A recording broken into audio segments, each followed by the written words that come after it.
माणसे किती गोड आहेत आपल्या सर्वांनाच माहित आहे. आठवडीत काही सांगोला तरी म्हटलं तर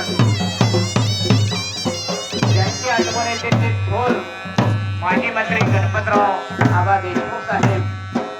अगदी देव माणूस होता. त्यांचं नाव जरी घेतलं तर डोळ्यात पाणी येतंय असं व्यक्तिमत्व. आणि या दोन्ही तालुक्यातून या ठिकाणी या ब्लॉग प्रसंगी उपस्थित सर्व मान्यवर पाहुणे मंडळींचं अगदी मी मनापासून सहर्ष स्वागत करतो. स्वागतम सुस्वागतम सहर्ष स्वागतम.